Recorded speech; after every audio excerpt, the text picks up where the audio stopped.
തദ്ദേശ തെരഞ്ഞെടുപ്പിൻ്റെ ആവേശകരമായ വിജയത്തിൻ്റെ പശ്ചാത്തലത്തിൽ അസംബ്ലി തെരഞ്ഞെടുപ്പിൻ്റെ മുന്നൊരുക്കങ്ങൾ ക്യാമ്പ് ഗൗരവത്തിൽ ചർച്ച ചെയ്യും.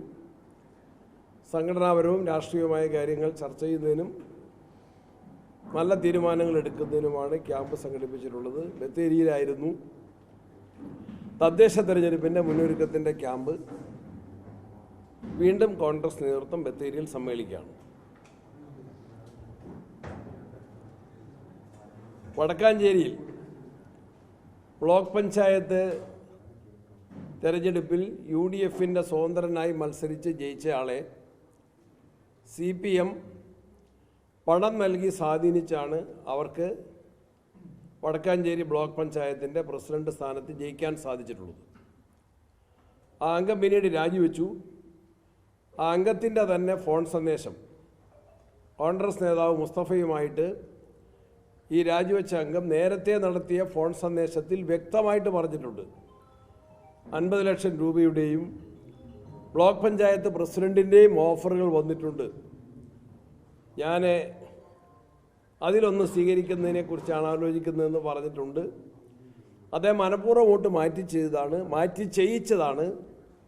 CPM കുതിര കച്ചവടത്തിനാണ്. തെരഞ്ഞെടുപ്പ് പരാജയത്തിൻ്റെ പശ്ചാത്തലത്തിൽ പോലും കുതിര കച്ചവടത്തിലൂടെ തെരഞ്ഞെടുപ്പ് പരാജയത്തെ മറച്ചു പിടിക്കാനാണ് പരിശ്രമിക്കുന്നത്. മറ്റത്തൂരിലും സംഭവിച്ചത് മറ്റൊന്നല്ല. UDFൻ്റെ സ്വതന്ത്ര സ്ഥാനാർത്ഥിയായി ജയിച്ച ആളെയാണ്, UDF പ്രസിഡന്റാക്കാൻ നിശ്ചയിച്ച വ്യക്തിയാണ്.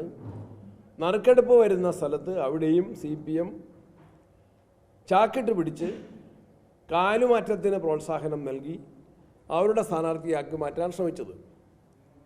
ഈ രണ്ട് സംഭവങ്ങളും തെളിയിക്കുന്നവരുടെ ജനാധിപത്യ വിരുദ്ധ നിലപാടുകളാണ്.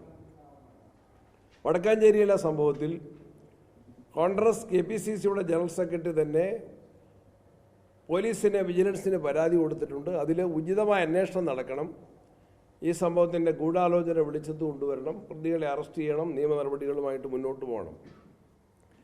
ഈ ഗുരുതരമായിട്ടുള്ള ഈ കൂറുമാറ്റത്തിന് പ്രേരണ നൽകിയ കുതിരക്കച്ചവടത്തെ പ്രോത്സാഹിപ്പിച്ച CPM നേതാക്കൾക്കെതിരെ പാർട്ടി തലത്തിൽ നടപടിയെടുക്കുന്നതിന് പകരം അവരെ സംരക്ഷിക്കുന്ന നിലപാടാണ് CPM സ്വീകരിച്ചുകൊണ്ടിരിക്കുന്നത്.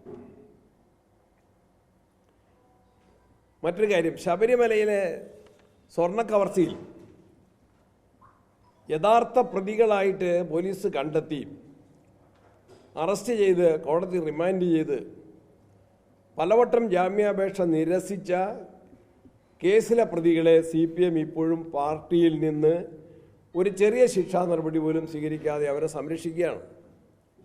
അവർക്കെതിരെ കമായ എന്നൊരക്ഷരം CPM നേതാക്കന്മാർ പറയുന്നില്ല. അവർക്ക് ഒരു അച്ചടക്ക നടപടിയുടെ ഒരു വിശദീകരണ നോട്ടീസ് പോലും അവർക്ക് നൽകാൻ CPM നേതാക്കന്മാർ തയ്യാറാകുന്നില്ല. മുഖ്യമന്ത്രിയും പാർട്ടി സെക്രട്ടറിയും അവരെ സംരക്ഷിക്കുകയാണ്. എന്നാൽ ശബരിമല കേസിലെ പ്രതി കണ്ടതിൻ്റെ പേരിൽ കോൺഗ്രസ് നേതാക്കന്മാരെ ആക്ഷേപിക്കാൻ ഇപ്പോൾ CPMഉം BJPയും ഒത്തുചേർന്ന് പരിശ്രമിക്കുകയാണ്.